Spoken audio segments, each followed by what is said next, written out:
Coming up on this week's show, a legendary shooter gets a redux. Use your Game Boy camera on the Switch too. And we go inside the world of Enigma Variations.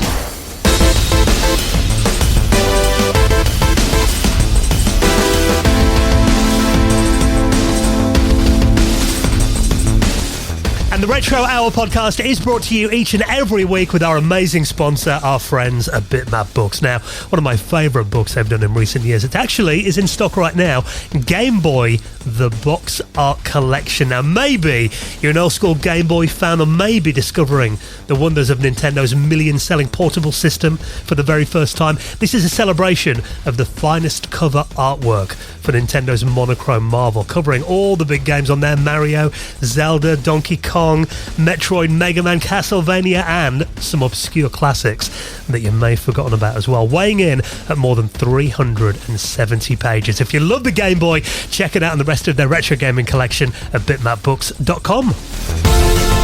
Hello and welcome to the Retro Hour podcast, episode number 487, your weekly dose of retro gaming and technology news with me, Dan Wood. Me, Ravi Abbott. And me, Joe Fox. And a very warm welcome to the show, the podcast that comes out every single Friday just before the weekend and brings you up to speed on all the big happenings in the wonderful world of retro gaming and technology, and brings on veterans of the industry for an interview on every single podcast. Every Friday we bring you someone new to tell their story and tell us about the games they worked on, the companies they were involved with as well. And today, what about this for value? Not one, but two veterans of the industry on the podcast this week. We're going to be joined by Darren Melbourne and Mark Greenshields. Now, these are names that might sound familiar if you've been listening to the podcast over the last couple of months, because we've kind of been covering this this project they're doing at the moment with that brilliant website, The Games That Weren't, that's run by Frank Gaskin, which we've had Frank on the podcast before. An incredible website that aims to document video games that never made it to market. And actually, Darren and Mark have been working with Frank recently to preserve some of the games they made back in the late 80s and early 90s at their company, Enigma Variations. Yeah, man, it was a really, really good interview. Obviously, we started with the roots of C64, etc., and how they both got into the industry and met, which is always fantastic. But yeah, the meat of it was when it kind of got to the late 80s and early 90s, and kind of their experience with Nintendo. Which is always great because we don't get to talk too much about Nintendo devs, obviously, with Japan and everything, and how Nintendo are. But it's always great to hear it, especially from like a British point of view as well. But obviously, as we've covered in the news segments over the last couple of months, a few of these games never came to light. And it was great to hear kind of like, a more detailed kind of telling of what happened, as well as how they made those games, because some of them are like, 8-bit conversions of like, Populous and stuff like that, which is just absolutely insane to have running on the NES. But yeah, it was just great to kind of hear it, as they say, from the horse's mouth, straight from them. This is how we made it, and then this is what happened, and then this is how we've got it preserved now. So it was really, really interesting. It was kind of like a 3-part kind of story, that we managed to cram. We crammed so much into an hour. And they even said we crammed so much, but also, we as we always do, there was a lot of stuff they probably could have, continued to tell about us. So, maybe there'll be a part 2 in the future, but yeah, there was a lot of stuff in this next hour. Yeah, we talked about like Sensible Soccer and Kickoff, and then a story that we talked about a couple of weeks ago, a lost beat-em-up game for the Super Nintendo called Mechanoids 2. And we asked at the time, didn't we? Because this is one of the games that you can actually download now, because Frank Gaskin at the Games That Weren't, he's actually got a load of Mark-Cell discs. Some of these discs are like 45 years old. Got them up and running, and you can actually play these games that were never released back in the day. But we did say when we covered that, didn't we, a few months ago, we'd never heard of it. And like, was there a Mechanoids 1? What was kind of the story then? It's actually got a bit of a tragic history on that. It was, could have been very different. So we hear all about that as well. And obviously today, Darren works at Retro Games Unlimited. So I did have to ask, is there any update on the full-size Amiga? You know, they did the A500 Mini. There's been this talk about a full-size Amiga 1200, so we get a little update on that at the end of the interview as well. So, as you mentioned, Joe, we crammed in a hell of a lot with our guests this week. Darren Melbourne and Mark Greenshields are our special guests on the show in around half an hour from now. But, of course, before that, that's when we bring you up to speed on what's been happening in retro from over the last week. And this first story, this is going to take you back to getting back from school, maybe sitting there with a bowl of spaghetti hoops on toast, watching your cartoons. It's time for Animaniacs, and we're zany to the max. So just sit back and relax, you'll laugh when you relax. We're Animaniacs. I do hope you were singing along there. I love that you had spaghetti hoops on the bread. I had something much more healthier, potato waffles. Oh, yeah. Turkey to. dinosaurs, yeah. Well, Animaniacs, obviously great cartoon series back in the day. I loved it. Yeah. Warner Brothers, wasn't it? I thought it was just so sarcastic, really funny. Pinky in the Brain as well. Yeah. Well, I used to do an impression of the Brain, but I'm not going to do it. Oh, right, but you can't use it like that. Come on. Pinky, what have you done? That's pretty good. But yeah, incredible series. And like you said, loads of different characters in there. Elmira, I think, was on there as well, wasn't she? I remember, who loved the animals and used to kind of stalk them. Was that yes. Yeah. Was the little girl on it who used to always go, but why? Like that. Was that on Animaniacs? Yeah, it might be. I mean, I haven't Was seen that it for Tiny quite a Toons? long Or was time that now. Tiny Toons? Yeah. I always get those two confused as well. It's around Yeah. the same time, weren't they? Yeah. Tiny Toon Adventures. But again, they're very similar shows, weren't they? Basically a whole host of like mini cartoons that were all combined into one great series. But the reason we're talking about Animaniacs is obviously we're going to be covering unreleased games in the second half of the podcast. But now it turns out that a prototype for a previously lost Animaniacs game that was in development at a UK studio called Full Fat Productions back in the early 2000s has now been found. And turns out it's pretty much almost complete. Yeah, so what I found interesting about this was it was set for release in 2003, which I could be wrong, but I felt like Animaniacs was about 10 years before that. You know, and I know it ran 94 to 98, apparently, yeah. Then it had a Yeah. revival in 2020. Oh, wow, okay. So I just thought it was an odd time for the game to come out. But then I was also trying to think, because obviously the Game Boy Advance was, you know, for me, it was Super Nintendo. Like so many games that came out on the Super Nintendo got ported to it. And I know there is a Super Nintendo Animaniacs game, but I've not played it, so I don't know if it's anything to do with that. But it doesn't say in these articles anywhere that it was, you know, it was just a re-release of that game or anything. It appears to be, I could be wrong, but it does appear to be its own standalone game. And the game was called Animaniacs Hollywood Hypnotics. And the plot was that you played as the Animaniacs, and Pinky in the Brain, as Brain always was trying to take over the world by hypnotizing the Animaniacs and turning their water tower, you know, the water tower that they lived in, into a rocket ship. The Warner Brothers one. Yeah, the Warner Brothers one, and turning it into a rocket ship, which does sound very Animaniacs and very Pinky in the Brain. But what I thought was quite interesting about this game is it was essentially a point-and-click adventure, but very similar to, I don't know if you guys ever played the Beavis and Butthead game for the Mega Drive and Super Nintendo. You know, it was kind of like... I did. I love Beavis and Butthead. It's kind of like a point-and-click adventure, but without the point-and-click part. It's that, you know, running around finding items, fetch questy kind of game. Yeah, it says it's quite similar to Dizzy as well. Oh, okay. In that kind of section and puzzle solving, map finding and trading and stuff, and NPCs. Yes. So you got to like trade with the NPCs and stuff. But obviously all the NPCs were characters from the Animaniacs show. From the world. Yeah. So I think, you know, it probably would have done fine if it did come out. The reason it didn't come out is just simply the developer. You know, they went bust. They ran out of money. You know, and the company shut down. It looks like it was nearly completed. So to the point that the German packaging is actually out there, and there's photos of that. Looking at, you know, the packaging, you've got the manual as well, and you've got the kart graphics there, which is really cool to see. So, you know, it must have been so close to release to actually have that all kind of complete and done, and it's even got that Nintendo seal of approval on it. Right, yeah. Well, you can actually download this now and play it. This is from a preservation group called Hidden Palace. You've actually got a few other games from Full Fat, the studio that was behind this, who, like you said, went bust. Justice League Chronicles and Freak Style as well. They've got 2 early builds of that you can download.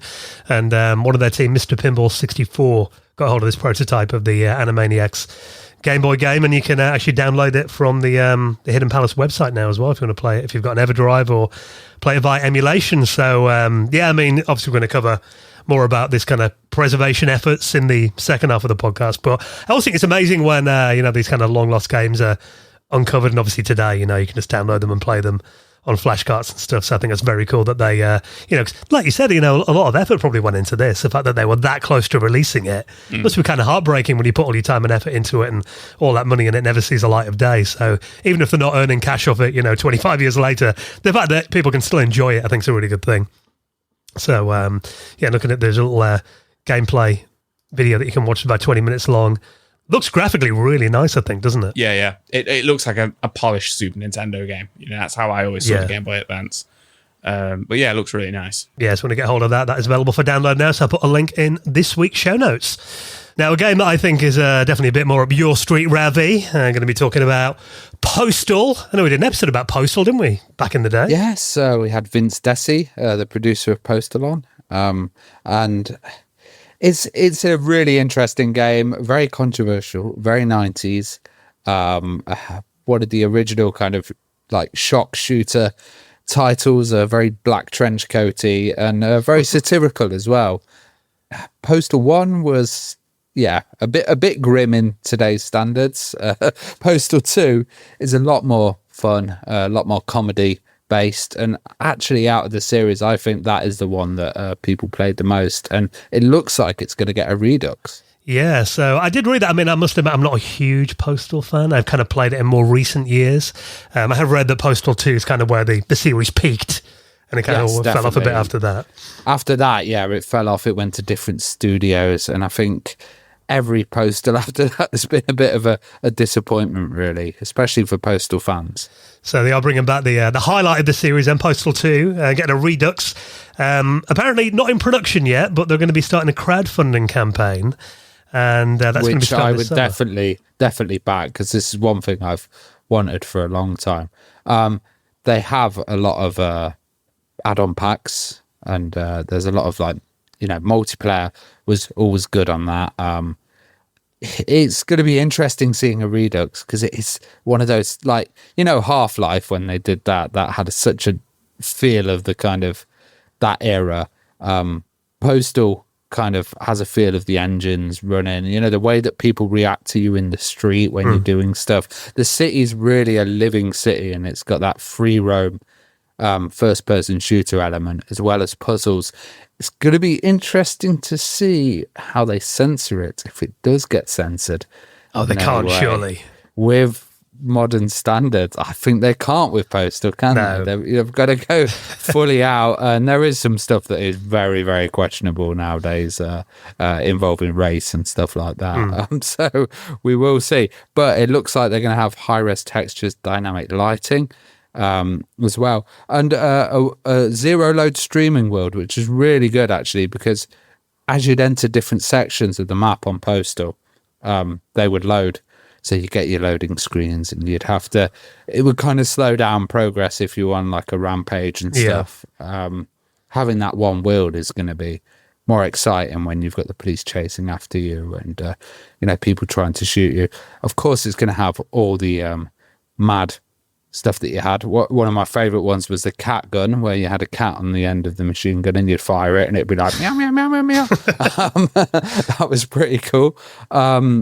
It's also going to have breakable interiors. Now that's a big development as well, because everything in Postal was kind of just solid, flat, and Duke Nukem 3D, you had some of those interactive elements in first person shooters and stuff. You had that kind of style where you go up to something, there might be a bit of interaction, but you couldn't blow up stuff and have junk and smash up the house as much, and a lot of the identity of the buildings inside and stuff were pretty similar.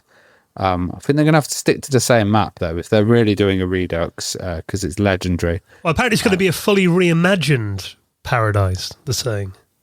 Okay. So maybe an improved Paradise, or yeah. Yeah, I think you're right about that, having the breakable elements in the game. It always frustrates me that you might be the same Joe, even in something like, the recent Call of Duty games. You might walk up to a TV and you shoot it and sometimes nothing happens, and some of them you might get a little bullet mark on the screen. I think it's mirrors that do my head in. Yeah. When you play a modern game and mirrors don't work, and you're like, they worked in Mario 64. Yeah. Surely wouldn't do that 25 years later. Yeah. So I think that's what always frustrates me in games, though, when you can't interact with things like that. So small point, but yeah. It's got some great add-ons as well. Extra games like Paradise Lost, Corkscrew Rules, Apocalypse Weekend was one of the first ones, and Share the Pain as well. So I hope that's all added in there. Yeah, it's going to be interesting. I'd love to see it come out for the systems. And surprisingly, I think the one that would probably approve it first is the Switch, which is crazy. But Nintendo these days would probably be like, yeah, Postal, sure. Yeah, stick it on. Okay. We'll let you on, yeah. Well, this is Flat 2 VR Studios Team Beef and Running with Scissors, who are the teams behind this as well. So they're going to be giving the 2003 open world shooter a massive upgrade and loads of improvements. As we said, no firm release date as yet, but they are going to be doing a crowdfunder for it, which I think is fair enough. Before they put all that work in, they want to see if the demand's there, which I'm sure. And I think they're going to have to show some of it, because people have been burnt with the kind of later Postal titles and lots of promises. I remember many people getting, I think it was Postal 3 or 4, and it just being broken, and it being broken for so long, it became a bit of a joke. Well, there is a very short teaser. It's only 25 seconds. It's basically just the entrance to Paradise, the town in the game. It kind of zooms out on a wasteland. But graphically, that little teaser does look quite nice. But obviously, it's going to be coming to Kickstarter this summer, so one that we'll keep an eye on and let you know when we hear more. Now, still haven't got my hands on the Switch 2. I've been trying a lot harder, if I'm honest, though. But I will at some point. You keep saying that. I'm like, how hard are you trying? Not really, I looked at Amazon on Friday. I was like, they haven't got it in stock. I'll try next week. Dan's just asking so someone sends him in one. Well, if anyone wants to, feel free. But I mean, there's 2 or 3 games for it at the minute. I'm not in a mad rush to get hold of one, if I'm honest. I'm sure there won't be in a short supply by the end of the summer, so not in a huge rush to get hold of one. You might be now, though, Dan. Well, I mean, one thing that I did actually eye up when I was checking out the things that you can get for the Switch was I like the look of that Piranha Plant camera, which I think I sent to you guys, didn't I, before the launch of the Switch? One of the cameras for it that looks like Piranha Plant from Mario. I think is one of the coolest things I've ever seen. Although there might be an even cooler camera add-on that someone's got running on the brand new Nintendo Switch 2. Someone's managed to get a Game Boy camera working on it. I mean, I could be taking this for granted, but it doesn't look too hard to get it running either. So it looks fantastic. It shows him off. It's a guy called Andre GX, and he's got a YouTube video on it, which is great. And in the footage, he's playing Mario Kart World Tour, and his little picture. His little camera picture above him while he's driving around racing people and stuff is the black and white pixelated grainy Game Boy Boy camera, and I'm like, that's fantastic. I'd love to do that. But how he's got this to work, it is from original hardware, from the original Game Boy camera hardware, but he uses it in a analog pocket. So the analog pocket plays Game Boy games. So obviously the Game Boy camera will fit obviously into the analog pocket. And then from what I understand, is he uses a video capture device which outputs the HDMI signal differently. I'm not 100% sure how that works. Yeah, so he puts it into the pocket dock, basically. Right. So that the output of the pocket is HDMI. Right. And then he just gets the signal catcher device. Yeah. And then plugs that into the Switch 2.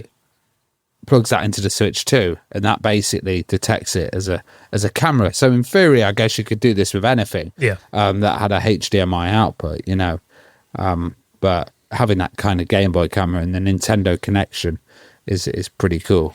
Yeah, I mean, I was surprised, not so much that it works, I was more surprised that Nintendo haven't put a lockout into it that, to make only the official Switch 2 cameras work with it. Interestingly, it is an official Nintendo product that it's ultimately using, although there is, a bridge in the middle of three devices in the middle there. But I was more shocked that you didn't have to use the official cameras like the Piranha Plan and stuff. I wonder if maybe Nintendo are thinking of releasing, if they did the GameCube controller, didn't they, for the Switch 2? Maybe they're going to bring back the Game Boy camera for it. Yeah, that would actually... No. You know what? That would sell well, actually, if they just did it as It would, yeah. Yeah, just the webcam, but it's the Game Boy camera. You heard it here first if Nintendo put that out. Yeah, have that idea on us, Nintendo. Yeah. Probably high resolution today, though, I imagine, because the original Game Boy camera, like you said, monochrome, came out in 1998, output today, whopping 128 by 112 resolution. Nice. So compared to the 1080p of the modern Switch 2 cameras, does give it a very cool look, I think. Definitely stands out if you're playing Mario Kart with that. So very cool. I'm going to check that video out. I'll stick that in this week's show notes. Now, while we're talking about video, full motion video, obviously an era in gaming back in the early 90s. It kind of came and went pretty quickly. But we have seen a bit of a revival of FMV in recent years. Now we're all getting nostalgic for that era again. This one's pretty nuts, though. Now, this is something for the Playdate. So, we did talk about the Playdate when it first came out. For those that don't remember it, it's a handheld console that's got some quite unique mechanics, including a crank on the side of it, hasn't it? Yeah, it's got a crank on the side of it, which was interactive with some of its games and a lot of like the built-in games that it had with it and stuff. But this is what is baffling me. So, this is an FMV game called Blippo Plus. That did come out on it 6 months ago, but it's now coming out on the Switch. And this game looks crazy bizarre. And it's definitely like a weird, sinister kind of like undertone to it if you watch the trailer.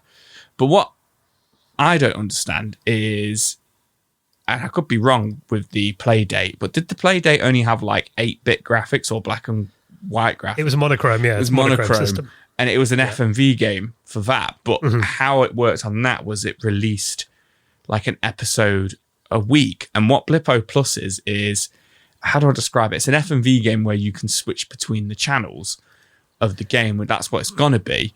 And you can fast forward time and like rewind time and stuff like that in it. And it's to kind of like discover what the story is. But I don't really know how that worked on the Playdate. But it's now coming out on the Switch. So you'd turn the crank and you'd change the channel.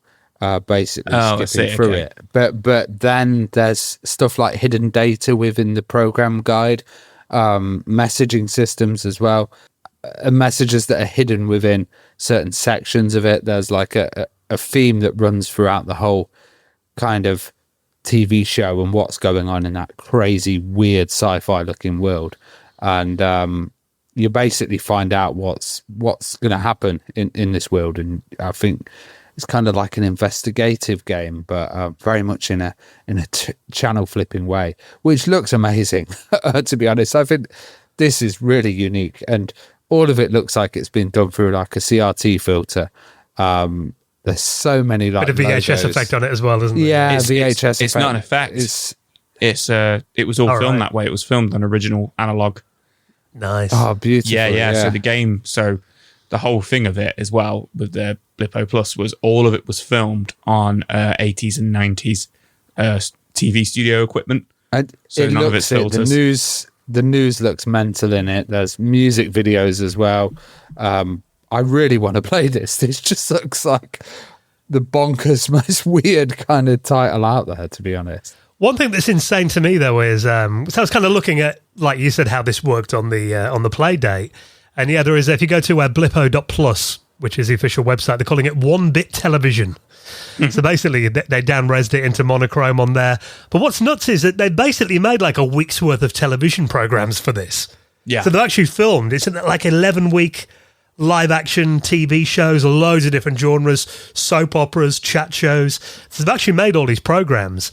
And I kind of went down a bit of a rabbit hole and looked at like a few Reddit threads about it. So I wondered whether it was kind of baked into the game. But apparently they are actually streaming this from their servers. So it is almost like a real-time television stream. Wow. Which is quite cool, complete with an EPG. Whoever thought of this, it's like, oh my God, wow. Yeah. And, the publisher's called Panic. Yeah, it looks like they've done some interesting games before as well. So yeah, I love that though. Yeah, they haven't got an exact release date for when it's coming out on modern platforms, but you can wishlist it on Steam right now. Great little trailer as well that kind of shows a virtual play date on screen as well. But yeah, I think really interesting. I mean, I love games like this. It kind of reminds me a little bit, obviously, much more developed of something like Night Trap or even like Voyeur on the CDI. Yeah, I think FMV, like the way that you do interfaces and stuff and the way that you play them, everyone's unique, isn't it? And this is just another way of kind of exploring it. But I love the retro sci-fi like look of it. I think everyone just looks a bit weird. There's like a weird edge to everything, and it looks a bit like public access as well. And yeah, just great. Even like the on-screen graphics look fantastic down the so well done. Yeah, there's a bit of like teletext style graphics in there as well. But yeah, I think just in terms of like a really unique game mechanic, I'm really interested in this. So yeah, definitely one that I'll be checking out. I mean, on the play date, obviously it's very limited, but I think being able to see it in all that kind of, like you said, that analog color glory, you know, recorded on old school hardware, just looks really well done. So yeah, if you want to keep an eye on that, that's called Blippo Plus. I'll link that in this week's show notes. Now, it's one final story. Patrons get a couple of extra ones in just a second. But for everyone else, last one this week, Windows 95, which obviously celebrates its 30th birthday this year.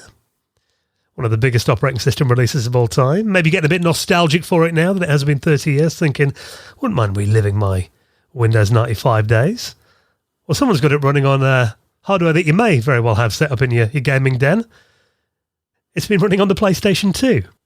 Yes. So Metrobyte is the channel. And it's pretty interesting, this video, because we've seen like, Windows 95 running on the Game Boy, where it is just like, you know, a designed environment. It's, a simulator, really. Isn't it? Yeah, a simulator of it. This is actually running Windows 95 on the PS2. And interestingly, it's done through DOSBox. Like, that's the way that he's done it. He's created the build, tried to get everything installed. It's very slow. It's very confused. Partitioning the hard drive takes him a long time. A lot of the setting up he actually does on his PC in an emulator, because he can speed that up. So, you know, doing it in real time would have taken hours, days even. He ended up kind of getting it running. He's trying to run Doom on it. Fails. It's not amazingly usable, but interestingly, it does look like it is something that could be done as well. So apparently there's a version of Windows NT that would be a bit more compatible with the PS2, because it's kind of based on the architecture, and you wouldn't be using an emulator. So yeah, I think it's pretty interesting, but essentially he is doing it in DOSBox. If you could break free from that DOSBox world, maybe there'd be some possibilities. When you've got to have a modded PS2 uses FreeMac boot. Oh yes, easy to do now, isn't it? Though, and he's loading it all off a USB stick as well. Which again is the limitation, because it's only got USB 1, hasn't it? I think it's 1.5 megabits a second that it transfers. And he's using an iMac hard drive in an external enclosure in this video as well. So that's obviously a massive bottleneck, using that ancient USB interface on there as well. There are a few problems with uses DOSBox originally. Like you said, there's some file system issues, and then he swaps over to using an emulator called Box, which actually gets CD-ROM supported on here as well. So he manages to mount the Windows 95 CD and the floppy disk to boot as well. But do you remember installing Windows 95, how long it was? Yeah. It was 40 minutes or something, I think, on there. Yeah, it'd be like, I'm going to do a fresh install, and then you'd just be sitting there for a very, very long time. That one I mentioned earlier, someone mentioned in the comments of the videos, is Windows NT4 has a MIPS version, and PS2 uses a MIPS processor. So that might be interesting to see. I mean, would you say then, installing Windows 95 back in the day on your Pentium might have took like 45 minutes to an hour. This took him about 14 hours. to install on his PlayStation 2. Left it running overnight. There are some limitations. No mouse support, only the keyboard worked on it.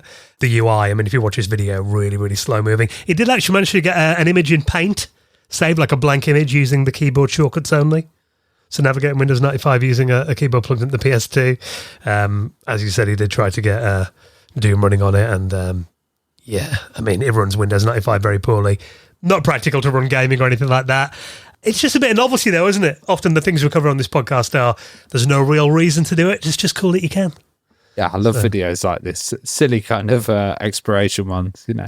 Have you ever managed to get an operating system running on a console? Because I know you could do like Linux on the PS2 and PS3, couldn't you, back in the day? Yeah, I haven't really, actually. There was some like Dreamcast stuff, but it wasn't really an OS. I've not actually done that. That is mega kind of geeky, but also pretty cool. Like, I like the idea of repurposing a device to be like, oh, I'm actually doing work on something that's designed for gaming. Kind of reversing it around a bit. It wasn't that story about like the US Air Force who built like a supercomputer using like 2000 PS3s back in the day. I remember they using it for like radar enhancement or something like that. And apparently they built like this cluster, made it into a supercomputer because obviously they're really cheap compared to... and they had a Yellow Dog Linux, didn't they, originally? But yeah, that got removed in later versions.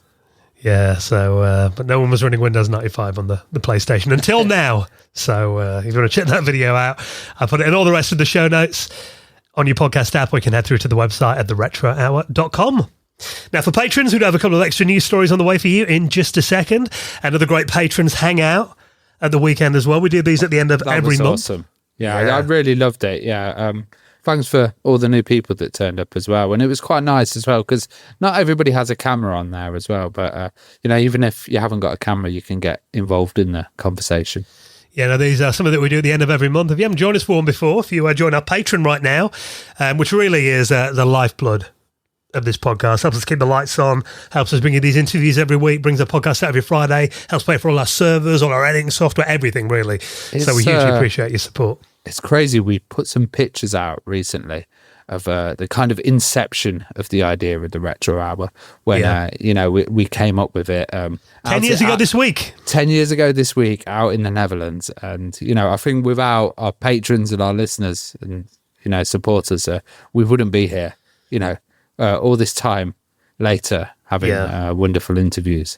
Yeah, so we really, really appreciate your support. So if you'd like to join our community, we give back as well, like you said, invite every month to the Hangout. It's basically a massive Zoom call. We just geek out for a couple of hours at the end of every month.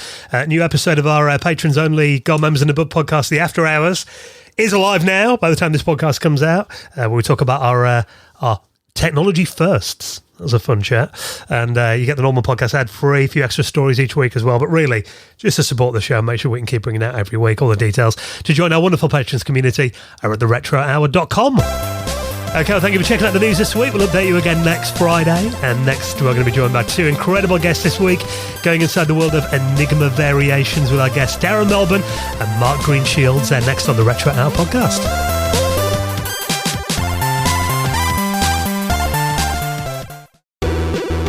You're listening to the Retro Hour podcast, and it's time to welcome on this week's very special guests.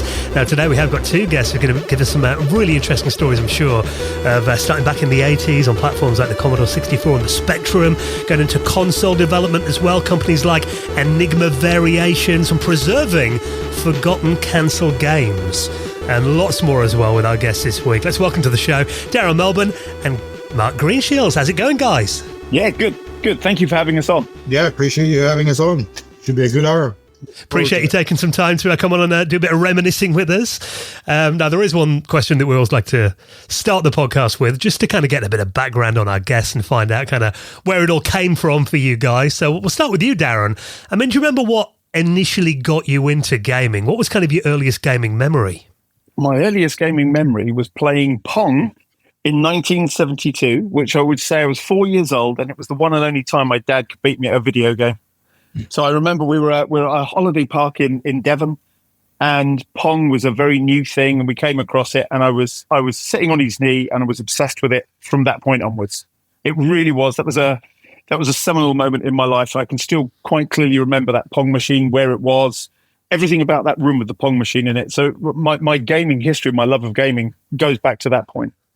A lifelong love of gaming started there on Pong. Absolutely. Amazing. What about you then, Mark? What's your earliest memory? I think I was a little bit older because I actually, I'm a couple of years older than Darren, so I tended to play outside a lot. But my earliest real recollection of, I'll call it electronic gaming, was I was at school and a friend brought a ZX80 to school, and I went, oh, this looks cool. I mean, it wasn't actually that cool, but in those days, it had buttons, it had things they could do that were more than just spelling words on a calculator screen. So I started playing with it, realized this is fun, this is addictive. And, from then on, literally, it was VIC-20, Commodore 64, everything, playing a load of games. But I realized really early on, I want to make stuff. I don't just want to play stuff. So it really was. I guess I was 15 at the time, so a little bit older than Darren, but it's kind of been addictive ever since. And what's the story with you guys getting your first systems then? What about you, Darren? So my first system, following along from that, was a ZX81, which, as Mark just alluded to with the ZX80, was exceptionally limiting. But I still remember one of the most elating moments of my life was programming a jumping man up and down in BASIC. I thought it was the best coder in the world at that point. And then from there, migrated through the spectrum and then onto the mighty C64, which is around the time I met Mark. So I'll let him take over at this point. But I guess I was 15 when I met Mark, fully in love with my C64. And then that's where I first met Mark at a Commodore show at the Novotel Hotel in London. Well, the first system I got was a ZX81. I managed to use pocket money from paper round, and get a bit of my parents to get it for Christmas. So I got a ZX81. Taught myself to program it, realized this isn't that good, I could do better. And during that time, I managed to get a Saturday job in a store in the middle of Glasgow. It was called Waterloo Strip, and I think it was called Microsystems or something. So I became a Saturday boy and managed to convince them to let me get a VIC-20 out of my wages. So they actually gave me the machine, and I hadn't paid for it. So that was quite cool. And I really got into it then. And then very soon after that, once I started programming, I wrote a game called Bomber or something. It was like the typical thing when you're flying over the city and you're dropping bombs on all these skyscrapers. And I managed to, I programmed it in BASIC, put it together in cassettes, and started going to some of the local stores and actually selling it in the local stores. Very shortly after that, I went across the road and realized I had met a company who was going to be the Scottish distributor for the Commodore 64. So I went in, spoke to them. They said, "Oh, you program?" I went, "Well, yes." I mean, arrogant little kid I was at the time. They said, "Well, could you write us our shop demo?" I went, "Yes, of course I could do that, but you'll have to give me a 64. So they did. Serial number 2 of the PAL Commodore 64. It lasted 3 weeks and died. Then it got number 11, and that didn't last much longer. And then it got some 31,000. So I actually did write the initial window display software for the Commodore 64 to the Scottish distributor. So it kind of all took off from there. And, as Darren alluded to, was well into playing games and smoking games. And I went to a Commodore show down in Novotel in London. And we met through friends a friend that I had actually got through CompuNet, which for anybody who is not of our generation was a 1275 modem with basically a bulletin board. You could talk to other geeks who were interested in computer stuff. And I met who became a joint friend, introduced me to Darren, and history came from there. So you mentioned the game there called Bomber. So we read that your first credited game was Bombo on the C64. Is that the same game? Was that a separate game? What's the story there? No. Bomber was I did my own sort of publishing label called Digisoft or something like that. I've still got it somewhere in my cupboard. Printed on a printer, cut out myself, put in cassettes and everything. But that was just sold locally in stores. Got you. Bombo was so this was when I was doing BASIC. Yeah. And then while I was doing that, I started to learn machine code and realized, at first it didn't click. It was like, this is just odd. And then one day the light went off and I just got it. So I was actually at a computer show in Edinburgh with a friend, another friend that became a mutual friend. And I saw a guy called Tim Hartnell, who used to run a book publisher called Interface Publications. His books, shall we say, were a little bit inaccurate. My friend went over to him and told him I thought his books were SH1T, and really, really put me in it. He came over and spoke to me and said, I hear you think my books are I went, no, I just don't think they're that accurate. And he said, can you do better? Again, the arrogance, and I mean, it sounds arrogance, I wasn't, but the confidence in you said, yeah, I could do better. So he gave me a contract to write a book. So everything sort of went from there. So it was a lot of fun, you know, I really enjoy it. I think those really were the enjoyable days where, you know, in those days, although I was playing a lot, I realized there was a career here.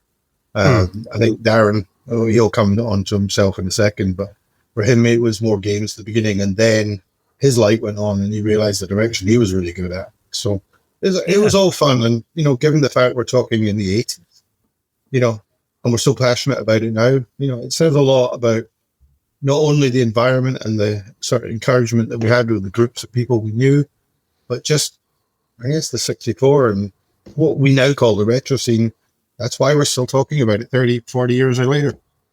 Well, Darren, tell us about kind of your entry into the industry then. What kind of got you interested in like game design, you know, beyond just being a games player? I think really when I first met Mark, I think we were all, there was a group of us learning to code and tinkering around at the same time. And what I rapidly realized was that my coding was not up to par compared to, especially Mark and another mutual friend of ours called Charles. They were leaving me quite far behind. And it makes you quite despondent when other people are picking it up a lot quicker than you.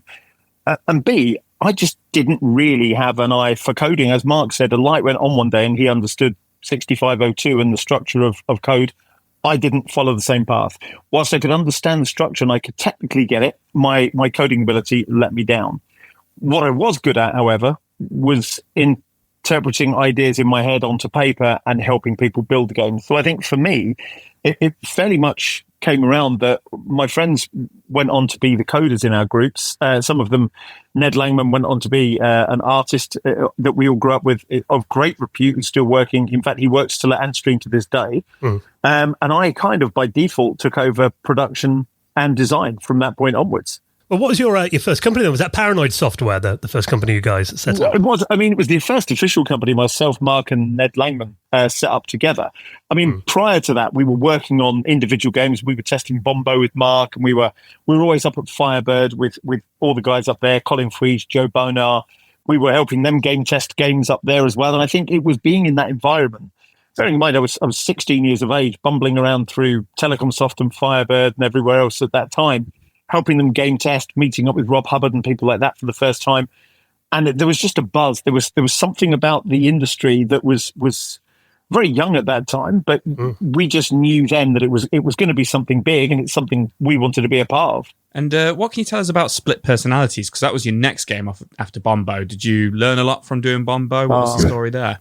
Mark, there's a great, I'm going to let Mark now talk for the next 5 minutes, but there's a great story behind this.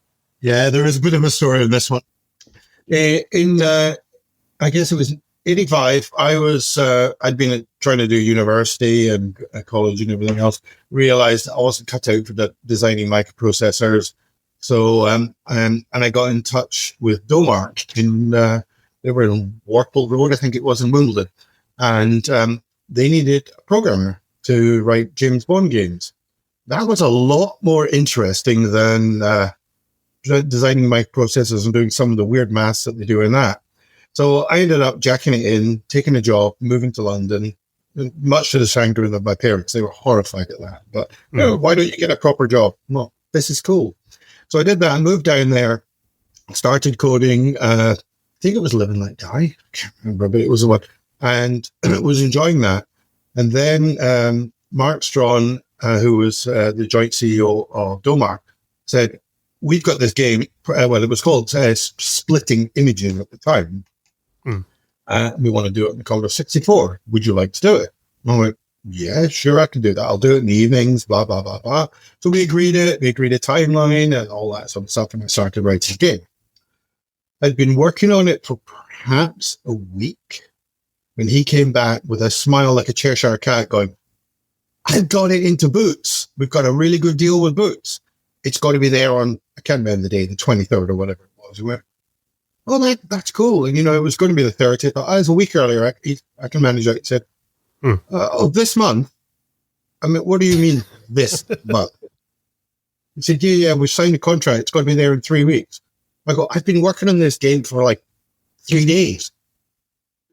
And he just went pure white because he signed it here and said, oh, he's very polite, sort of upper class type voice, but the ground fell beneath him and said, can you do it? And I said, well, I don't know. I mean, at that point, I'd been writing Bombo, but Bombo had not actually been published at that point. Right. So although it was a running game, I technically hadn't finished a game. So I said, well, I'll do my best, but I'm going to literally have to work all day, all night, so we agreed how I would do it. I won't go through all the agreements and financials and everything else. So I started work on it, and I ended up, the artwork was being done by my then boss, a guy called Richard Naylor, who his name will come up later on as well. So I started writing that in Dolmark offices, and I basically did not leave. I left to shower and change clothes. Other than that, I didn't leave. And they frequently would find me in the morning with my head on the keyboard and the line of A to A's, because, of course, the keyboard buffer got filled up. So I did that, lost some code. It taught me a lot about backing stuff up. But it was fun. And we got there, and I managed to deliver the game with 4 hours to spare. Oh, God. I have no idea to this day how I did it, because I had never written half of the stuff that was in that game. But I managed it, did it. And it was probably one of the best games I've ever written. Now, there was one bug in it, which we did fix later on, but we got it shipped. Everybody was very happy. And I'll add a little bit to the end of the story, which isn't quite as fun, but, I'm still here. I took a week off after that because, literally I killed myself near enough. Drove up to Scotland to see my friends, had a week, typical kid, had a good time, fell asleep on the car on the way down, and ended up in the ditch after doing 80 miles an hour.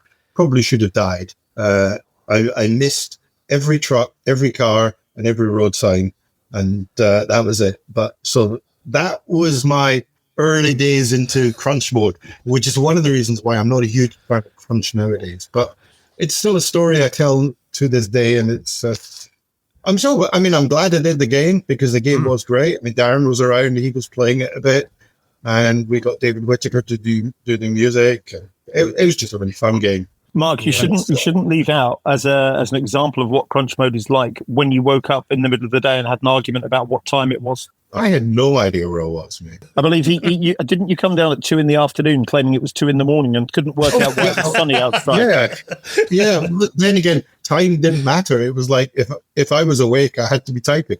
It was that simple. Did you know? It was one of those things where it didn't matter what we did. We were trying to prove to him that it was 2 AM, not 2 AM. He thought he'd missed the deadline. He'd fallen asleep. He'd power nap for half an hour. Yeah, I remember that. Yeah. And he came down. He had an argument. We showed him in our watches. We showed him it was sunlight outside, and he kept saying to us, "You're lying to me. You're lying to me. I've missed it. I've missed it." Luckily, as Mark said, he made it with 4 hours to spare. He didn't miss it.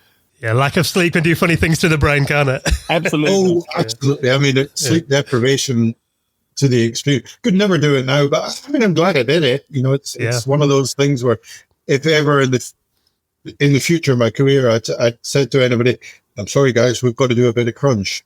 No one had done crunch like that. So I wasn't asking anyone to do anything I'd not done myself, but I still would never advocate that anymore.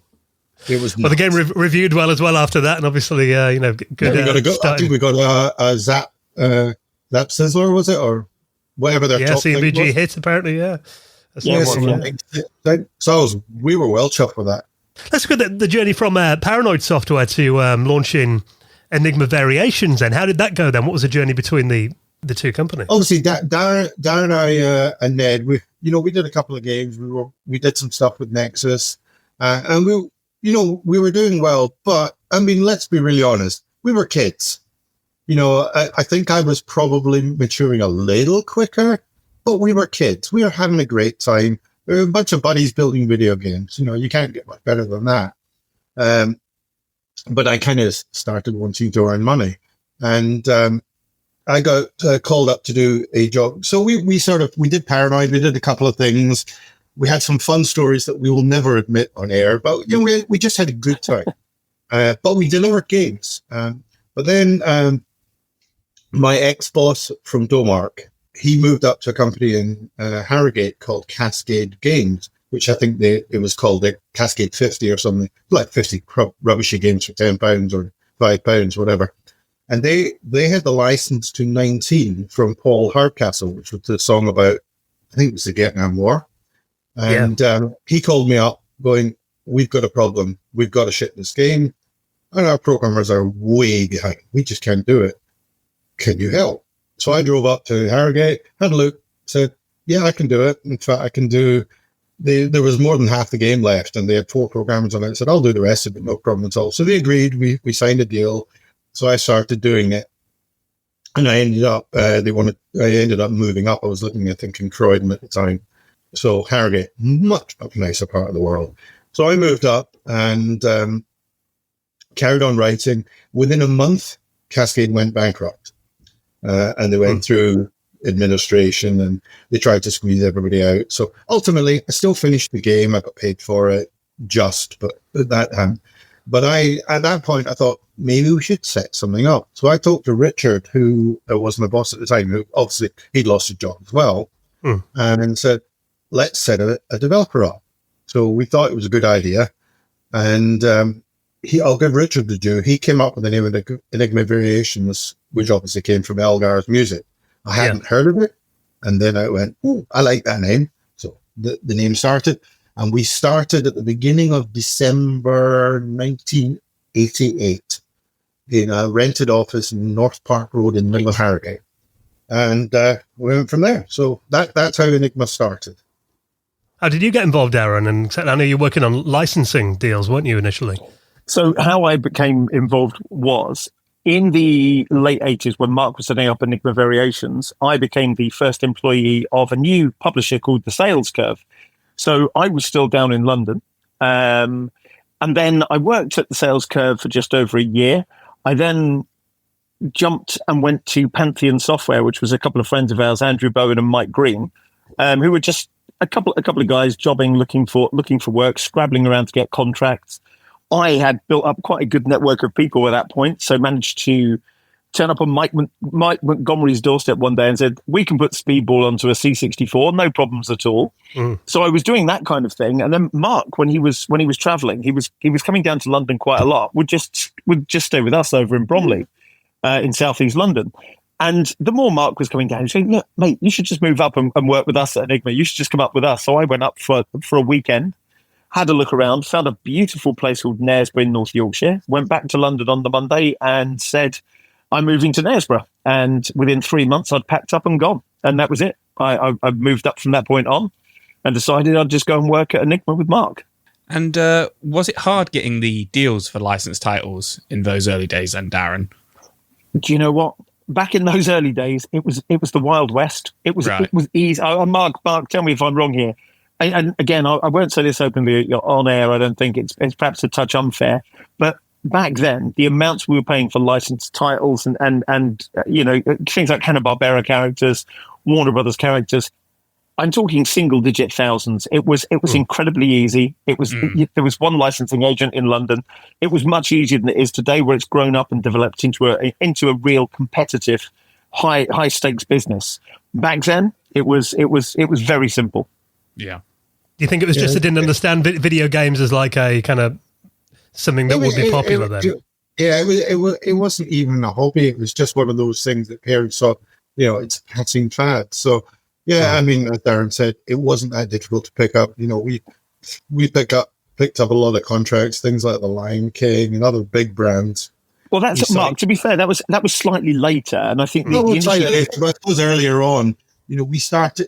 We did work for hire projects, but we also started side projects like I'm trying to remember. Defenders of the Earth, Gilbert the Alien, I managed to get a deal with Aston Martin, an exclusive deal. Cost me nothing down, sensible royalty. I mean, unfortunately, it never turned into something, but there's enough, and that's another story. We picked up James Herbert books. We picked up tons Enid of Blyton, Famous Five. Yeah, Enid Blyton, Famous Five, and most of these we either paid nothing up front or pennies, and we paid a royalty. So compared to nowadays, as Darren said, it was a Wild West. We were a couple of bolshy British guys. We just seemed to be able to get them. I wish we'd actually done more with it. I think we didn't realize in those days quite what we were managing to achieve.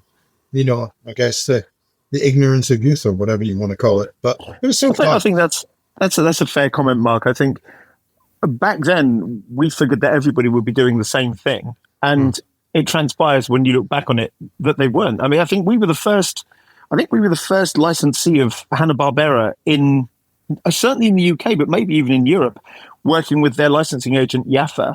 And again, they had no appreciation of the value of the licenses they had at the time, and as such, they were picking figures arbitrarily out of the air. But and I always say this because they had worked previously in books and film and TV. They looked at our little cottage industry, didn't think that we had any real value in it. So they were picking really low figures. And, when I say single digit thousands for Bugs Bunny, Roadrunner, Daffy Duck, things like that, it was quite easy when you're selling a game at $1.99, $2.99 with the budget companies that were around at the time. It was quite easy to get a return on investment on those games. Yeah, it's interesting you mentioned it about the budget companies as well, because obviously, I mean, you went into consoles later on, but originally we're talking about the 8-bit micros, really, C64, Spectrum, Amstrad. I mean, was it how did you juggle all the different versions of the games then? Because I imagine different architectures on different systems and having to have multiple cassettes duplicated, that kind of thing. Yeah, honestly, it was actually, I found it surprisingly easy. I mean, one of the things that we did do quite early on was I actually invented a multi-platform game system called Enigma Code in the late 80s, which basically was the first multi-platform game engine anywhere. Problem was we couldn't get programmers to use it. Oh, we can do it better ourselves. Yeah, you could, but we could use one programmer in 3 weeks to build 7 versions of the game back then, whereas everybody else was doing it. So, I mean, we did loads of games with that, like the Wombles and Sooty and Sweep and loads of other budget games. But it ended up being myself and Richard Naylor were the only 2 people who programmed it because all the other programmers were too proud to use it.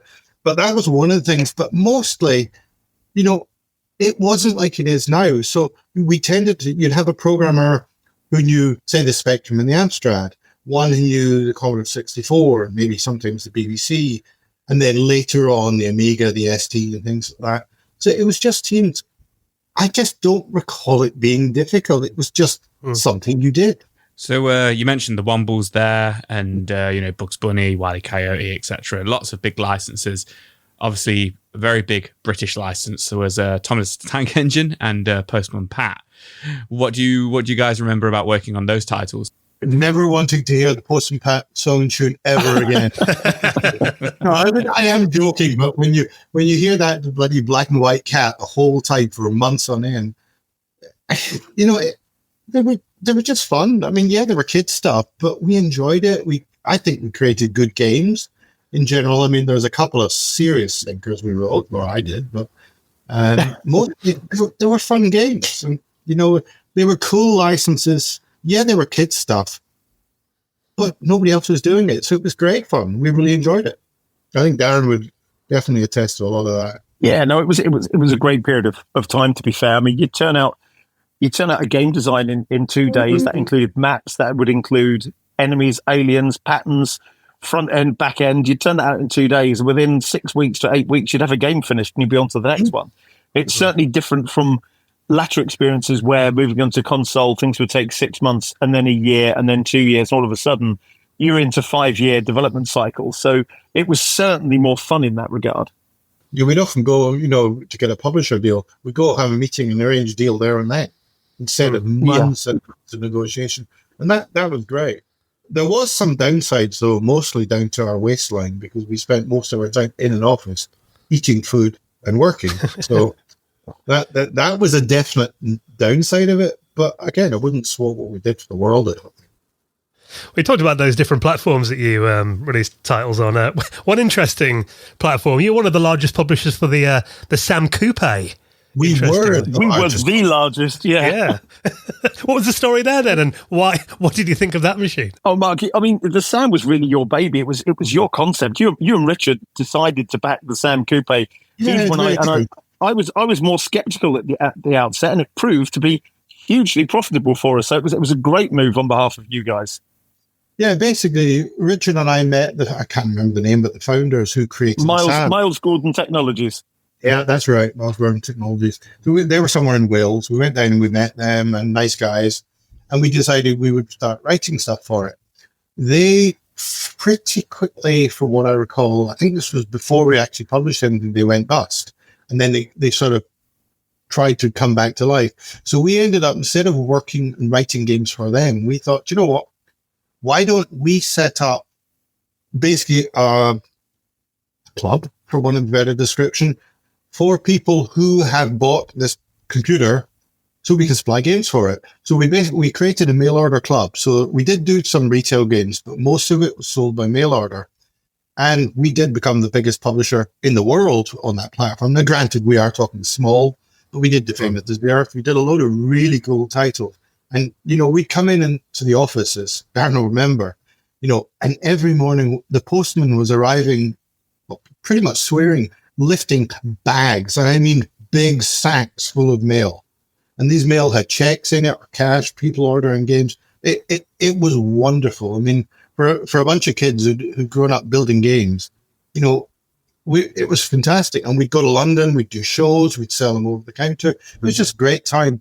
Unfortunately, as often happens, piracy killed that because people started copying the games. And we tried telling people, if you're going to pirate these games, as we are by far the biggest supporter, and I mean, we're only selling small numbers of units, but it was enough to make money and do it, then you're going to kill us. And unfortunately, that's what happened. People started pirating and it became unfeasible. But for about a year and a half, it was a really great time. And I've got a soft spot for that machine. Unfortunately, I don't have one because I used to. And then later on, the company Darren was looking after some of my computers, and he got flooded in his basement. Everything got trash. So I don't have one, but now that you've mentioned that, I've got to find one again just for posterity. It was nice hardware, wasn't it? I think it's maybe just unfortunate timing, wasn't it? Because everything was kind of moving 16-bit then, wasn't it, when that were released? I think that's exactly it. Yeah. Yeah, it looked a bit more like an ST on the screen, but with enhanced Spectrum architecture. But it was cool. It was a nice machine, and it was a nice time. It was a nice time to be doing games. And I know you didn't ask, but I think the two best games we did were Escape from the Planet of the Robot Monsters and Clax. I thought they were excellent. They were. So how did you make the move onto consoles? You worked on Nintendo licenses quite a lot. Did you have to get a Nintendo development kit? What's the story there? Well, before Mark goes on, and Mark will now explain this, I'll tell you a really interesting tale, which most people don't believe, but I will tell you is true.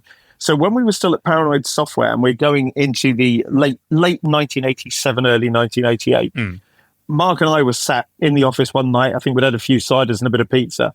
And we were talking about the NES, and we were aware of it. And we were very skeptical because we were such big C64 fans. We couldn't work out why people would think the NES was better, and we were dismissing the architecture and everything else. But what didn't get lost on us were the reports we were getting on how many the thing was selling and how many games you could sell. And we realized pretty much that it was probably going to be a good place for us to move as a small development company. So we decided on that night, after a few ciders, that somehow we were going to reach Nintendo. And it literally came as simply as Mark and I sat in a room and got international directory inquiries. We got a telephone number for Nintendo. I believe they were in Seattle at the time, Mark, if memory serves correctly. I'm not 100% sure. Yeah, they were. After a couple of ciders, we got placed through to Nintendo of America. Somebody answered the phone. We said, we'd like to speak to the person who gives out the licenses for Nintendos, please. And on that evening, we spoke to a gentleman called Howard Lincoln, who we only learned many years after was the president of Nintendo USA. But for them, again, they were quite a new outfit at the time. And bless him, he humoured us.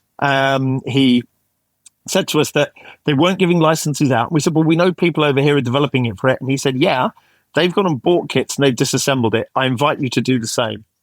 And Right. that was my first conversation with Howard, and I didn't speak to him again for about another 6 years. He didn't remember it. We did, but yeah, that was quite an experience to get hold of the president of Nintendo on one night after a couple of ciders sat in our office. I can imagine That's just insane. half cut. He's like, who's this young British guy that's going, But do you know what? here's a Nintendo kit. Do you know what? Embarrassingly, I think it was very similar to that. It really was. Yeah, that is sort of what you did. You just pick up the phone and a bit of call. I mean, we weren't embarrassed about it, and it was cool. But as Darren said, we didn't realise quite the significance of that call. So what happened next? No, so after that, we got in touch with Anil Gupta at that time it was Anil Rog, who were doing a lot of basically rip-offs of arcade games, and were very well known on the Commodore and I think the Spectrum, but that sort of scene. Yeah. And went down to see him, and I started talking to Anil. This was around about the time that his partner Roger died, and it became Anil. So it became Anko, rather. And he had been doing, obviously, was well known for a game called Kickoff. And he went, I would like to put this on the Commodore 64. So we said, yeah, no problem at all. So we started to write it and put it on the 64. As it turned out, the coder that we had writing it, who I'm not going to name for his own benefit, struggled and couldn't do it. So yours truly had to take over.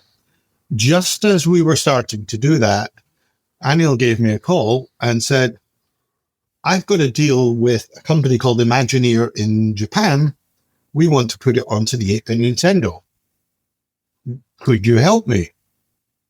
Of course, my ears pricked up, but ooh.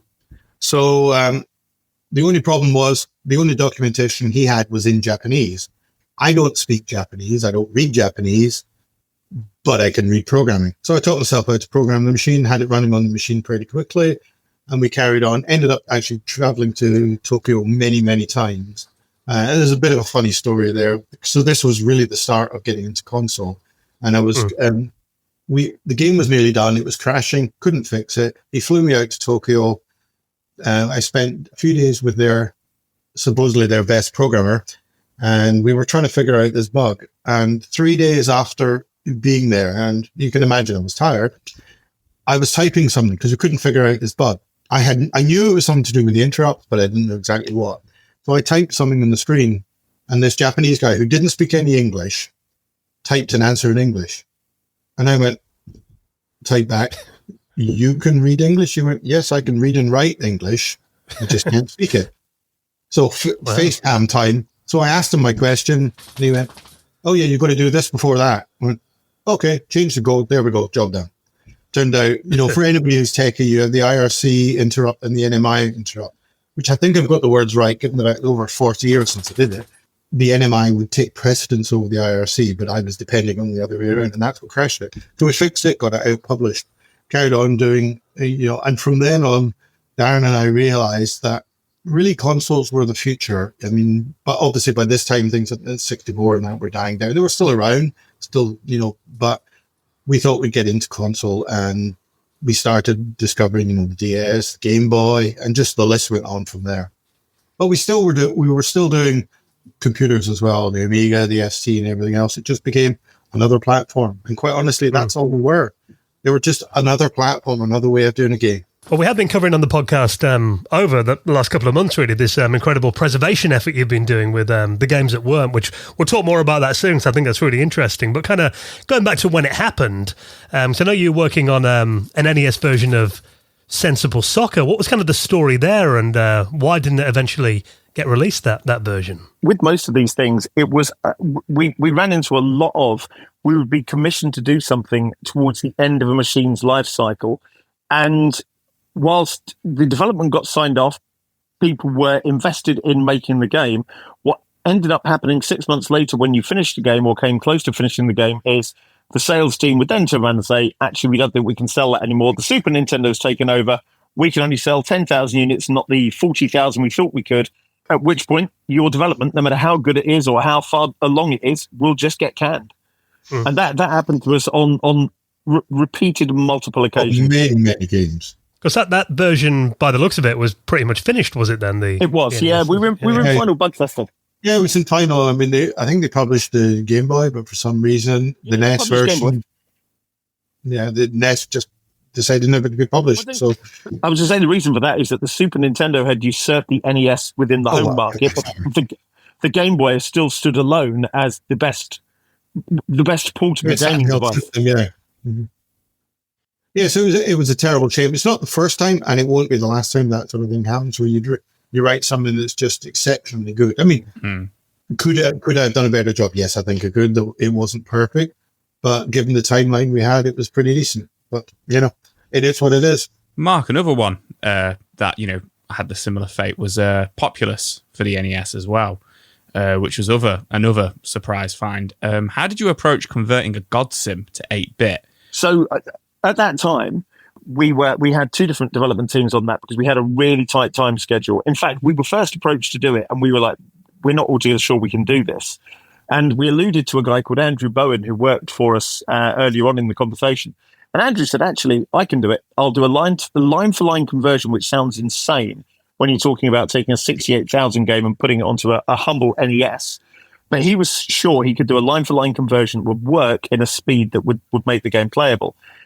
We had a secondary team working on the Game Boy version, and it far outstripped their capabilities, which was a real shame. They were a decent pair of guys working on it, but they just couldn't handle it.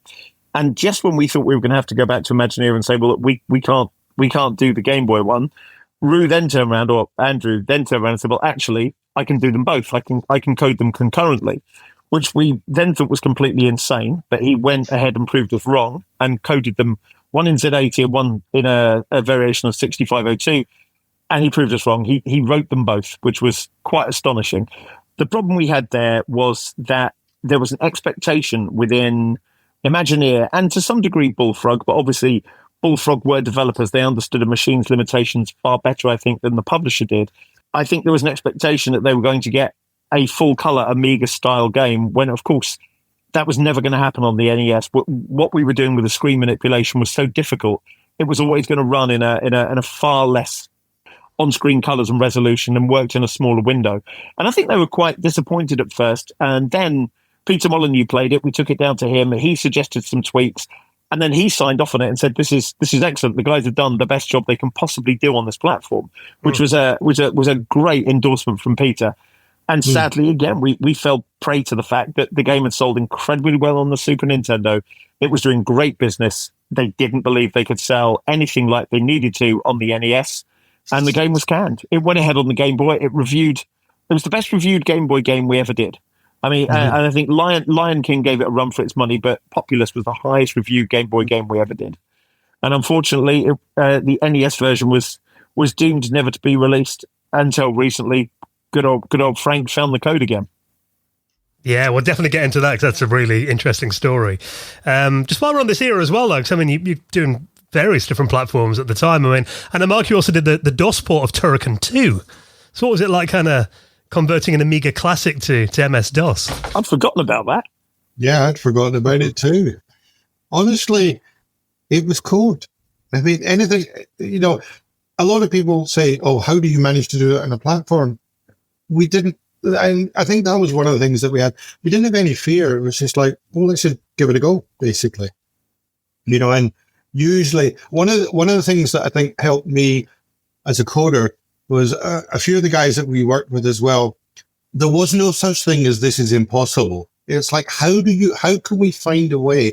And, part of the way I taught myself to code was hacking other games. So I was learning how systems work, figuring out how do I get round things to the point, like on the 64, you would learn to time the raster by single instructions, single cycle, not instruction, to move the raster beam across the screen. So we were constantly figuring out how do we make things do things that it shouldn't do. I mean, I think this is, all the demo writers on the 64 were all like that. It was just because it wasn't designed to do that doesn't mean to say we're not going to do it. And I think that was just part of it. It was, we can do it. Was it the arrogance of youth or just confidence or whatever? I don't know. But, I guess there wasn't really a fear of failure. We just did it.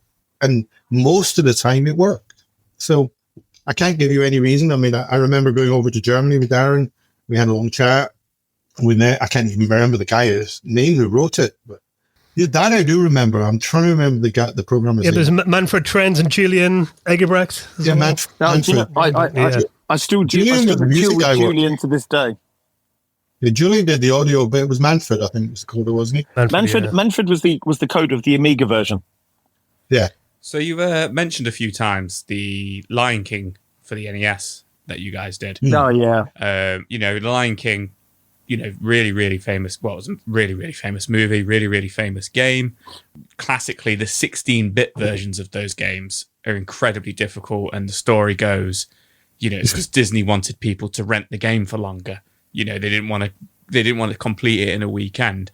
So one, I was wondering, what's the story behind Lion King and getting the license there for the NES version, and two, was it a straight port, or were you told to make the game difficult as well? Was there any kind of instructions from? Let me run with this one, Mark. So this came about because I was quite friendly with some of the guys down at Virgin, and in particular, a lovely guy called Ian Mathias. And Ian just contacted me and said, "Look, you guys do conversions. Can you handle the NES and Game Boy version of the Lion King?" To which, as Mark said earlier on, we just said yes pretty much to everything. Yeah. We assumed we would find a way to do it. I would say that nothing at that point in my life had prepared me to working with a company like Disney. I have never experienced a company that sent such a comprehensive, and we've worked on a lot of licensed product at this point. I'd never experienced anything like the style guide we received for the Lion King, and their expectation. Again, this is between a publisher and developers, and Virgin were trying to mitigate some of the sheer amount of mail that was flowing backwards and forwards. But Disney expected like for like. They expected a Super Nintendo version on a Game Boy, which is monochrome, and an NES. And it just couldn't be done in the same way. So I would say it was faithful to the 16-bit originals in as much as it emulated the levels. I would say that it emulated the level flow, but we had to redesign fairly much everything within the levels to make it work within the reduced formats, within the memory, within everything we had. And I will say that I think in the last 8 weeks of that game, the amount of tweaking that we had to do on Simba's animations, and they just couldn't understand that we weren't dealing with a 16-bit platform. In fact, or we weren't dealing with a film. And that's the level of animation that they required. So I will say that was an exceptionally testing development. There's also quite an amusing tale attached to the back end of that, which I'll share, which is we were due to get a royalty on the game. We were due to get $1 a unit on the NES and Game Boy, which we thought would make some money off it. However, and this is the way that so many things tended to work around those times, we ran out of money at the end of development. We set a development budget for a period of time that we thought we could achieve. However, with all of the back and forth with Disney, it probably took 3 months longer to get through approvals. And we ran out of money. So I went back to Ian, I went back to Virgin and said, "Look, guys, we're out of cash. We can't finish this game unless we get another cash injection," which they very kindly said, "We'll fund the next couple of months, but to do it, you have to forego your royalty." Now, we were like, "Oh gosh, but we could make some money off this." And Virgin came back to us and said, "Look, guys, let's be realistic. This is at the end of the sales cycle of these machines. You'll be lucky to break even. So, we'll stick an extra 5K on. And what do you think?" And we, at the time, as so often happened with a small development company, we looked at each other and said, "Well, we need the money." So we took the decision to waive the royalty. I believe that at last count, including the THQ remaster and reissue, it had done somewhere between 500,000 and 1 million units on the Game Boy alone. Oh wow! Yeah, it was a bitter pill to swallow. Let's just put it that way. Yeah, but it's indicative of the way things worked back then. Yeah, I think one of the things that we discovered, neither of us were formally, shall we say, trained in business, even though I run a motor dealer, a small one. We woefully undercharged in those days, but we still delivered everything we did to a standard higher than most of our competitors. I wish we'd had a little bit of business training, because that deal, there's no way we would have accepted that. fortunately, later on, I mean, we can get to a couple of things later on that aren't retro, where I guess I got the royalties out of Disney and actually ended up changing their business model for developers because they paid so much on a game. But that was another story, but we definitely lost out big time on Lion King, which was a shame because we did a really good job of it. I was going to say, from licensed products in latter years, probably the two best games we worked on were The Lion King and The Addams Family. I think The Addams Family on the NES and Game Boy was also an outstanding conversion. Another strange tale on the NTSC NES version. We didn't have a test unit in the office, and we were basically running out of time to finish this game. And it was complete. We had everything. We'd converted faithfully the entire Super Nintendo game to the NES, and it was a quite an epic conversion. But Ocean were reporting a bug, and we couldn't replicate the bug in our office. So they offered to lend us a kit overnight to see if we could work it out. So I drove to Manchester from Harrogate. I think I did the journey to their office in about an hour and 20 minutes, which shows you how fast we're driving, because that's fairly much impossible. Bought the kit back, and sure enough, the bug occurred on this test kit that I bought back. But it didn't occur on anything else. So, I'm phoning the guys back in the Ocean office. It's about 11 o'clock at night. I said, does it occur on anything else? No, it doesn't. I said, well, what's different on this test kit? And they said, well, it's a Nintendo version 4. I said, right, okay. And they went, yeah, it only occurs on the Nintendo version 4. And it was a glitch at the top right and left-hand side of the screens, like a corrupted sprite, top and left-hand side, about one character square. And we couldn't find out a way to eliminate it. And we said, well, guys, how crucial is this? Well, Nintendo won't pass it unless it works on all versions of the NES. So we're laboring it. And in the end, if you look at the version, there's a tiny sprite of a cobweb on the top left and right corners of the screen. It was the only way we could mask the fact that there was corruption underneath. Well, in about 6 months after this, the game got released, great reviews, everything else. I was over at the Ocean offices, and I was like, oh my God, do you get this problem often with the Nintendo version 4? Out in the wild, are people reporting problems? They went, oh, it was never released. And we said, sorry. And they went, yeah, the version 4 never got released because it had a problem with the graphics chip. So, no way. Despite the fact that the machine never got released because of a problem with the graphics chip where it was out of sync with every other variation, Nintendo still wouldn't approve your game if it didn't run flawlessly and the same as everything else on the Series 4. On this prototype that was never out there anyway. Prototype that never made it out into general That's release. Hilarious. And again, remember though, on the Game Boy, the one that had that fault, I managed to get hold of one of those units that I still have. Oh, really? Yeah. There was a game. I can't remember if it was the same game or another one, but I remember having exactly that problem where it was a version of the Game Boy Black and White. It was only released in Japan. It was and there was very few units. Nintendo wouldn't supply one. Nobody could give us one, and I managed to get one from Julian Rignall, and I remember swapping him a color Game Boy for that. I think it might even been in the Sears Tower in Chicago, but where we met him. But I remember swapping it because we realized he had one of those machines. No, yep, you're absolutely right. Yeah, I remember that now. And I still have. I will never get rid of that. I mean, that machine is like, and I can't remember which game it was. It might even been Kickoff, but there was one game that we had to fix using that. So Nintendo did that every now and then. They seemed to have machines that were out there, but you had to test, but they couldn't give you a machine. That's nuts. It was nuts. One title that we've talked about in the podcast recently as part of the preservation effort that we'll get into more in just a second was a side-scrolling beat-em-up game that was made in 1993, Mechanoids 2: The Final Conflict. So when I read this article on Time Extension recently, I'd never heard of this before, and so I've got a couple of questions. I mean, what's the story with it? And was there ever a Mechanoids 1? No, there wasn't. Darren, there's so much frustration with this, but Darren. Yeah, that's the reason it was called Mechanoids 2 was just I would say just a play on words between myself and the guy that designed the original. So I say the original. It was designed originally by myself and Ned Langman. We decided we wanted to do a beat 'em up where you could replace robotic parts and you could upgrade the robots. This would have been early 80s. And because we never did it together, when Mark and I put one together, I said, well, we've got to call it Mechanoids 2. And he said, why are we calling it 2? And I said, well, really, it's a bit of a conceit because Ned and I designed Mechanoids 1 and we didn't do that. So we're going to make this one Mechanoids 2.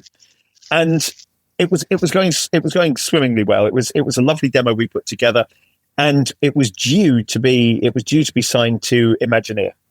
And we were really, really pleased with the way it was coming on. The graphics were being built by Alan McFarlane and Chris Edwards. I think Paul McKee also had some graphic work input on it. And everything was ready to go.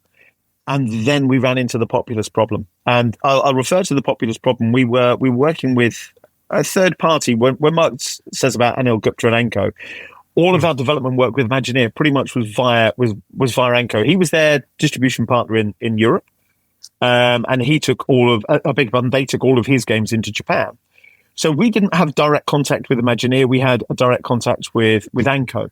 And the problem that we discovered was we would get a time frame to develop a game in that we weren't actually being given the realistic time frames by Anil, who was telling them something completely different. I guess he was trying to appease them. If they needed something, he'd say we could do it. Blatantly, we couldn't. And I think Imagineer felt aggrieved that Populous had been delayed in its development cycle. And I think it was delayed by about 2.5 months in the end. There were some problems during development. I think the real problem is we hadn't anticipated the sign-off via Bullfrog, I believe EA had sign-off on it, Bullfrog had sign-off on it, Anko had sign-off on it, and finally Imagineer. And when you're building 4 different companies into signing off one project, and every change that has to be signed off by 4 different people, it inevitably causes a massive delay. And I think it slowed the project down by a couple of months. The problem is then we'd agreed to do Mechanoids 2 with Imagineer. When it came to signing off on it, they didn't want to sign off on it because they were, in only the way I would say that a respectful Japanese organization can be, they were clearly aggrieved with us and wanted to teach us a lesson. The problem with it is we couldn't also necessarily get a release from them to go and do the game elsewhere. So it kind of languished for some time. And then Imagineer withdrew from the games industry. They pulled out sometime after that. And really, by that point, the impetus had left us. It had gone, and we'd moved on to other things. The team that we'd assembled to build the game had moved on to other projects, and we never had really had the opportunity to get everybody together again. So it was a passion project for us. We think it would have been fantastic. And in fact, it's fair to say that the game would have been signed by Gary Bracey at Ocean, who at Summer CES, when we demoed it for him, said 100% we're your publisher, and Imagineer had already said they were going to do it. So we told Ocean we couldn't do it, and that opportunity went away. And by the time Imagineer decided they weren't going to progress, we'd lost the opportunity to create the game, unfortunately.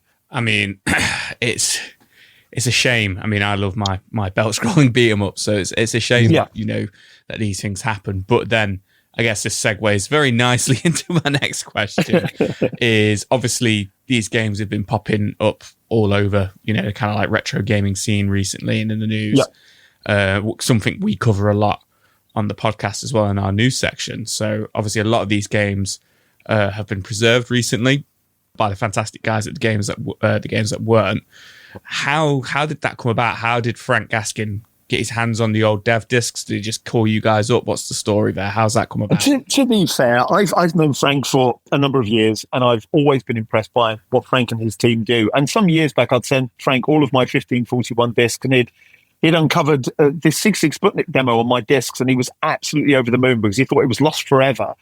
And as to how I came to have it is a very long story involving shady people turning up in our office one day and leaving us with a batch of discs. But lo and behold, I found them in a garage and sent them to Frank. So we'd kept a relationship going for the past probably 8 or 9 years now since I first met Frank. And through that entire time, I kept saying to him, there is a treasure trove. It's like the Ark of the Covenant sitting somewhere in Mark's storage, and I'm going to get it off him one day.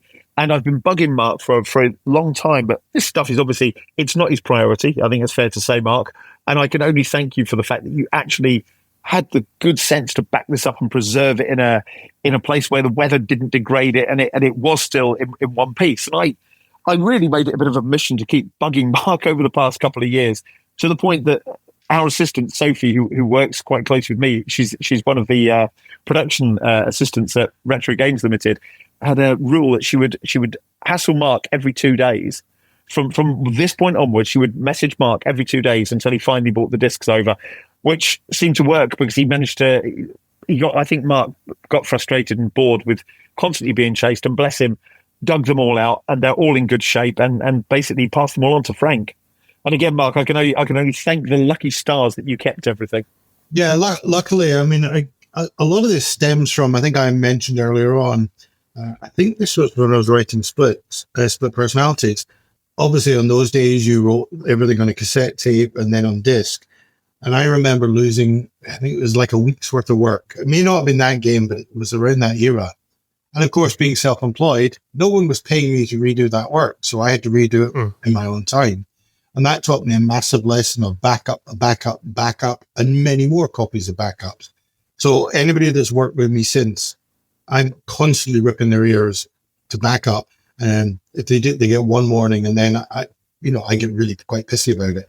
So I've always been obsessed with a lot of backups. And I was lucky because obviously I had stuff in the UK, but then when I set DC Studios up in Glasgow and then Firebrand and everything else, I always had an office. And being as this was all history and stuff, I never threw any discs out, any machines out. I kept them all. And as Darren said, at least they were in, an office. And then when I moved over to Canada, I brought some of them with me and moved to the US. They've always been kept somewhere. And even though my wife says, why do you get rid of this old junk? It's like, it's not old junk. This is my history. I'm never getting rid of it. Yeah. So I just always kept it. And then Darren hassled me. So I started collating it together. And some of this has been piled in a storage unit full of junk and everything else. So it took a while to find it. And there's still more. I mean, Frank has not got everything I've got, but he got a lot. So I found the majority of the 5 1/4 and everything else and got them across to him in January this year. Brought across in a suitcase, and I was dreading it. I was thinking, I've had these things, 45 years more.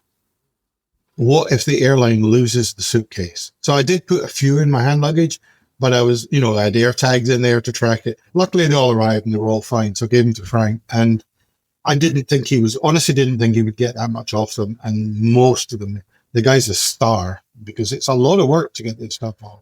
And it's amazing the stuff he's found in there. Both Darren and I had forgotten about. There's still one thing he hasn't found, which I'm hoping for. As I said, I wrote books. I wrote 4 books. 3 were published. One of them was Mastering the Amstrad CPC, has never been published. It's on a floppy somewhere, and I hope he gets it. Because then one of our good friends, Paul Andrews, who's also a partner in Retro Games, does book publishing. He can actually do a first edition of a never published book. So I'm hoping that can be found. It'll be there somewhere. If anyone can find it, Frank's the man, isn't he? Oh, absolutely, he's the man. Well, also, Mark, there's a complete Commodore 64 game somewhere, which is a game called Phantomas, which you converted from the Spectrum for Codemasters, which was never published. Yeah, that will be somewhere. That's very true. Well, obviously, we'll keep covering it on the podcast as and when things get found, and I'll link up Frank's amazing website in the show notes as well, so people can click through. Guys, it's been incredible hearing some of your history. I mean, obviously, we did mention there, Darren, that you are one of the founders and directors of Retro Games Limited. Indeed, I mean, obviously, people wouldn't forgive me if I didn't ask if there's any news on the full-size Amiga. I keep seeing stuff online about it. Well, look, our release date of, I think Q1 next year is what we said. I think this is what we're still aiming for. This is what we're still sticking for. Anybody that's around the Amiga scene knows that there's been infighting and squabbles and unbelievable battles that go on behind the scenes between the various factions who claim ownership, who do actually have ownership, and over literally everything from trademarks to operating systems to versions of Workbench. This is quite well documented, and it slowed things down just a little bit. But we work incredibly closely with the great guys over at Cloanto. They're our partners and our friends in everything we do that's Commodore based, and we remain confident. We've been working on this for a long time now, and we remain confident that we are going to be able to ship at the beginning of next year as planned. Fantastic. Well, I love my A500 Mini, so look forward to getting my hands on that. Well, guys, it's been amazing. Obviously, you're part of Antstream as well, which, a lot of the games that we've been talking about, you can play on Antstream as well. You can. So you want a really convenient way of playing them these days. So I'll link all this up in the show notes. But Darren and Mark, it's been an absolute pleasure to hear some of your history. So thanks so much for coming on and being our guest this week. Guys, thank you for your time, and thanks for asking us on. Yeah, we had a great time.